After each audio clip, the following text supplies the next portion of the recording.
Hello students, हम second unit का आगे का टॉपिक कंटिन्यू करते हैं। लास्ट हमने पढ़ा था बोनस, उसके आगे फिर हम पढ़ेंगे financial wages and incentives. Wages and incentives हमने आगे भी पढ़ा था। वेजेस, किसी वर्कर ने आपको कोई सर्विस प्रोवाइड करी है, उसके बिहाफ में हम उन्हें कुछ अमाउंट पे करते हैं, उसके बारे में। कमीशंस, बोनस, स्टैंडर्ड आर पे। कमीशंस मतलब अपार्ट फ्रॉम आपकी सैलरी जो आपको कुछ एक्स्ट्रा पेमेंट अलाउड हो रही है, कुछ एक्स्ट्रा पेमेंट आपको आपकी ऑर्गेनाइजेशन दे रही है, उसको हम क्या बोलेंगे? कमीशन बोलेंगे। बोनस हमें हमारे बेस्ट परफॉर्मेंस के लिए मिलता है। कमीशन और बोनस में स्लाइटली डिफरेंस है। कमीशन हमको कुछ एक्स्ट्रा मिल रहा है, बोनस हमने अच्छा परफॉर्मेंस किया है, एज अ परफॉर्मेंस अप्रेजल हमें बोनस मिल रहा है। स्टैंडर्ड आर पे, स्टैंडर्ड आर पे का मतलब है आपने आपकी वर्किंग टाइम के एक्स्ट्रा जाकर कुछ क्या किया है, सर्विसेज प्रोवाइड की है आपके ऑर्गेनाइजेशंस को, तो उसके लिए वो आपको कुछ एक्स्ट्रा अमाउंट पे करते हैं with extra sum of money also.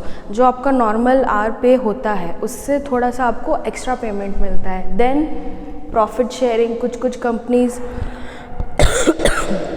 अगर आप अच्छा परफॉर्मेंस देते हो, अगर आप अपने काम में अच्छे हो, तो कुछ कंपनीज अपने एम्प्लॉय के साथ अपने पूरे बिजनेस का, अपने पूरे ऑर्गेनाइजेशन का एक प्रॉफिट भी शेयर करते हैं, उसको हम प्रॉफिट शेयरिंग बोलते हैं। Maturity curves and retirement benefits. Maturity curves in the sense means आपने कोई पॉलिसी ली है, फॉर एग्जाम्पल आपने कोई लोन उठाया है, या फिर अगर आपने कोई चाइल्ड एजुकेशन पॉलिसी ली है, उसका 5 साल का कर्व है, 5 साल वो चीज़ मैच्योर हो जाएगी, कंप्लीट हो जाएगी, उसे हम मैच्योरिटी कर्व बोलते हैं। रिटायरमेंट बेनिफिट्स, ऐसे मैंने आपको पहले भी समझाया था, रिटायरमेंट बेनिफिट्स ये हैं कि रिटायरमेंट के बाद भी आप उस ऑर्गेनाइजेशन में जॉब नहीं कर रहे हो, उन्हें सर्विसेज नहीं प्रोवाइड कर रहे हो, बट उसके बाद भी कुछ ऑर्गेनाइजेशन आपको कुछ फैसिलिटीज़ प्रोवाइड करेंगी।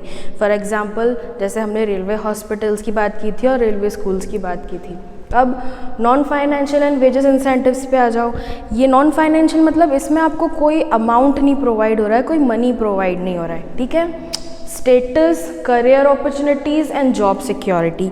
स्टेटस को हम सिंपल सी बात बोल सकते हैं कि आपको प्रमोशन मिल सकता है, आपको और ज़्यादा अच्छी पोस्ट पर रिक्रूट किया जा सकता है। Career opportunities in the sense, career opportunity हो सकता है अभी आप एक डिस्ट्रिक्ट में काम कर रहे हो, फिर आपको एक रीजनल मैनेजर के पोस्ट पे दे दिया जाएगा, फिर आपको किसी कैपिटल जोन में ट्रांसफ़र कर दिया जाएगा। So this is also known as कि आपको एक ऑर्गेनाइजेशन में और अच्छी प्लेस पर ट्रांसफ़र किया जा रहा है, उसी ऑर्गेनाइजेशन में, उसी ऑर्गेनाइजेशन की जो ब्रांच है अलग अलग सिटीज़ में, वहाँ पर।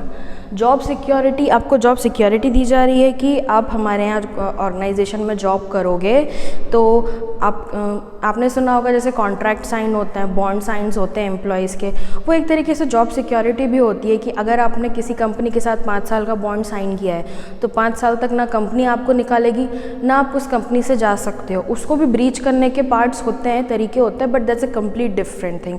अभी हम जॉब सिक्योरिटी की बात कर रहे हैं, ठीक है। इसके बाद नेक्स्ट टॉपिक है रिक्रूटमेंट एंड सिलेक्शन। रिक्रूटमेंट और सिलेक्शन में भी बहुत स्लाइट डिफरेंस है। दोनों को मतलब यही है कि कोई ऑर्गेनाइजेशन या फिर कोई बिजनेस अपने एम्प्लॉयज़ को सर्च कर रहा है मार्केट में, उन्हें एम्प्लॉयज़ की ज़रूरत है, उन्हें वर्कर्स की ज़रूरत है। रिक्रूट में क्या होगा? Searching employees and jobs. Employees के लिए सर्च किया जाता है। इसकी प्रोसेस क्या है? वैकेंसीज़ होती हैं, सोर्सेज होते हैं एंड पब्लिशिंग इन्फॉर्मेशन। वैकेंसीज़ मतलब वैकेंट वर्ड से वैकेंसीज़ बना है। वैकेंट मतलब खाली, किसी की जगह खाली है, किसी एम्प्लॉय की जगह खाली है, उसके लिए उस प्लेस पर उनको कोई दूसरा एम्प्लॉय चाहिए, उसके लिए वैकेंसीज़ निकलेंगी। सोर्सेस क्या होगा? Public information. जब तक आप मार्केट में वो चीज़ पब्लिश नहीं करोगे, जब तक आप मार्केट में वो चीज़ बताओगे नहीं कि भैया हमारे यहाँ ये वैकेंसीज़ खाली है, एड्स होते हैं, मार्केटिंग्स होती है, पैम्पलेट्स होते हैं, ऑफिशियल ऑफर्स होते हैं, एग्ज़ाम फॉर्म लेटर्स होते हैं, एप्लीकेशन लेटर्स होते हैं, ये सारी चीज़ें क्या है? वैकेंसीज़ वैकेंट है उनको बताने का तरीका है। अब आप सिलेक्शन प्रोसेस पे आ जाओ। रिज्यूम्स और सीवीज़। रिज्यूम और सीवी में कोई डिफरेंस नहीं है, रिज्यूम भी वही चीज़ है, सीवी भी वही चीज़ है। रिज्यूम बेसिकली वो चीज़ होती है जिसमें आपकी पूरी इन्फॉर्मेशन लिखी होती है, आपकी एकेडमिक्स लिखी होती है, आपका कॉन्टैक्ट नंबर लिखा होता है, आपकी परफॉर्मेंस एक्सपीरियंसेस लिखे होते हैं, आपने आगे पहले कहीं वर्क किया है या नहीं किया है, अगर आप फ्रेशियर हो तो वो भी आपके रिज्यूम में लिखा होता है। इन अ वे एक पेपर फॉर्म में वो डाटा होता है जो आपके पूरे स्टडीज़, एकेडमिक्स, आपके कैरेक्टर को शो करता है उसे हम रिज्यूम कहते हैं। Blank application form, interview, medical examination and placement. कुछ ब्लैंक एप्लीकेशन फॉर्म, एक एप्लीकेशन फॉर्म हर कंपनी का होता है जो वो अपने एम्प्लॉय से भरवाते हैं उनको जॉब देने से पहले। इंटरव्यू, हर एम्प्लॉय का एक पर्सनल इंटरव्यू ज़रूर होता है, दैट टू ऑल्सो एक रिटर्न इंटरव्यूज़ भी होते हैं, बट पर्सनल इंटरेक्शन भी ज़रूरी होता है सामने की जो एम्प्लॉय हमारे साथ काम करने वाला है या फिर जिस एम्प्लॉय को हम हायर कर रहे हैं उसकी पर्सनालिटी किस तरीके की है, दैट बिकॉज इसलिए वो हमें इंटरव्यू में काम आता है। मेडिकल एग्जामिनेशन, कुछ लैब्स ऐसी होती हैं, कुछ फैक्ट्रीज़ ऐसी होती हैं कि जहाँ पर आपको वर्क करने से पहले एक मेडिकल ट्रीटमेंट से निकलना होता है। वो आपकी आई साइट चेक करते हैं, मे बी वो फिज़िकल एग्जामिनेशन करते हैं। फॉर एग्जांपल्स बहुत सारी केमिकल फैक्ट्रीज़ ऐसी हैं जहाँ पर आपको एक एक्सरे वगैरह से गो थ्रू होना होता है। उसका बेसिक रीज़न ये होता है कि वो ये देखना चाहते हैं बॉडी में हमारे कोई मेटल पार्ट ना हो। एक्सीडेंट्स के कारण कभी किसी के बॉडीज़ में रॉड डली होती है, लिगामेंट्स में, एनी टाइप ऑफ कुछ भी हो सकता है, तो वो उसको मेडिकल ट्रीटमेंट हम कहते हैं, ताकि हमारे बॉडी में कोई आयरन रॉड्स वगैरह ना हो। प्लेसमेंट, देन आपका सिलेक्शन हो जाता है। प्लेसमेंट मतलब वहाँ पे प्लेस हो गए हो। ये चीज़ यहाँ पे कंप्लीट हुई। नेक्स्ट टॉपिक है इंडक्शन।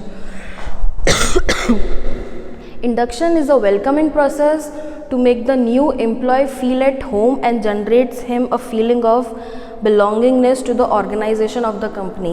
इंडक्शन का सिंपल सा मतलब है हम हमारे नए एम्प्लॉय को हमारी ऑर्गेनाइजेशन में, हमारे बिजनेस में वेलकम कर रहे हैं कि आप भी अब हमारे ऑर्गेनाइजेशन का पार्ट हो, आप भी अब हमारे बिजनेस कंपनी का पार्ट हो। We will all work together for a same objective and a same goal of the company, which means हमें हमारी कंपनी का प्रॉफिट करवाना है और हमें हमारी कंपनी के एक ऑब्जेक्टिव सेम गोल के लिए साथ में काम करना है as a team work, as a family member. Overall induction का meaning I am saying that again, किसी न्यू एम्प्लॉय को वेलकम करना आपकी ऑर्गेनाइजेशन में या फिर आपके बिजनेस में।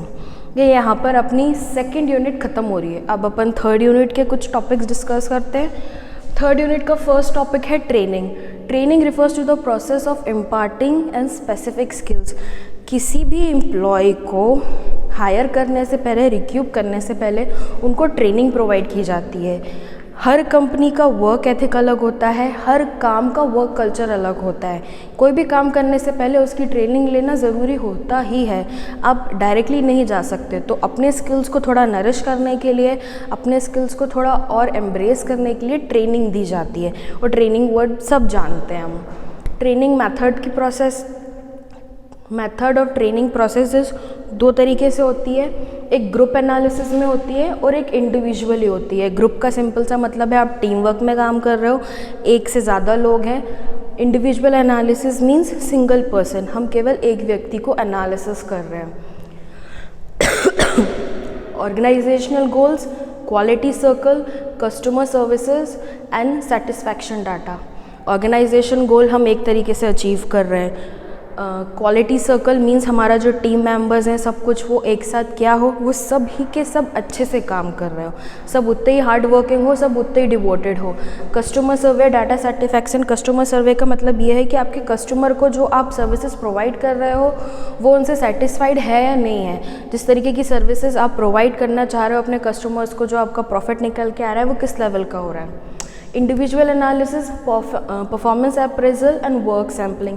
परफॉर्मेंस अप्रेजल का मतलब आपने परफॉर्मेंस दी है, आपने कोई अपना प्रोजेक्ट कंप्लीट किया है, आपने कोई अपना टास्क कंप्लीट किया है, उसमें आपने कैसा परफॉर्म किया था, वो हमारे बॉसेस, हमारे सीनियर्स उसको क्या करेंगे, जज करेंगे, उसको ग्रेड देंगे। Working sample, interviews and training processes.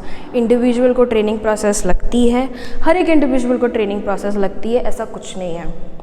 Interviews, हर एक इंडिविजुअल का इंटरव्यू होता है टू मेक देम प्रोसेस कि भैया आप उस चीज़ को क्लियर कर पाओगे या नहीं कर पाओगे, आप हमारे ऑर्गेनाइजेशन में काम करने लायक हो भी या नहीं हो। अब बेनिफिट्स ऑफ ट्रेनिंग। ट्रेनिंग के कुछ बेनिफिट्स भी होते हैं फॉर श्योर। अगर आपको कोई व्यक्ति कोई चीज़ सिखा रहा है कहीं काम करने के लिए तो वो हमारे बेनिफिट के लिए ही है। Increase employee retention. आप ज़्यादा से ज़्यादा एम्प्लॉय से कैसे डील करोगे वो आपको थोड़ा सा पहले से गाइड कर देता है, ये हमारा रिटेंशन हो गया। Attracts top talent. हम ट्रेनिंग में हम टैलेंटेड हैं, हमने पढ़ाई की है, हमारे पास स्किल्स है, हमारे पास हमारा वर्क काम करने का तरीका भी है, but at the same time वो चीज़ और नरिश हो जाती है, हम और ज़्यादा टैलेंटेड हो जाते हैं। हमें पता है अगर हमें कोई व्यक्ति बता दे कि इस काम को, इस प्रोसेस को इस तरीके से करना है, तो वो और थोड़ा आसान हो जाता है। That means that makes you a little bit more talented in your skill whatever we have doing. Reduce waste and increase profit. Obviously जो चीज़ ज़रूरत नहीं है, जो काम ज़रूरी नहीं है उसे ना करो, केवल जो काम ज़रूरी है उसी पे फोकस करो और उसी से प्रॉफिट गेन करो। Equip employees with up to date skills. हमेशा टेक्निक्स, हमेशा हम मशीनरी से पॉसिबल है कि हम घिरे रहें, हम सॉफ्टवेयर से घिरे रहें, हम फैक्ट्रीज़ में टेक्नोलॉजी से घिरे रहें, तो उस एम्प्लॉय को अप टू डेट रहना एंड उनकी स्किल्स पे फोकस करना, ये सारी चीज़ें ज़रूरी होती हैं। तो ये भी ट्रेनिंग में हमें सिखाया जाता है ताकि हम हमारे एम्प्लॉयज़ से और हमारी जो भी टेक्निकल चीज़ें हैं, चाहे वो फैक्ट्री में मशीन्स हो या सॉफ्टवेयर्स हो या फिर किसी सिस्टम को ऑपरेट करना, उससे भी हम अप टू डेट रहें।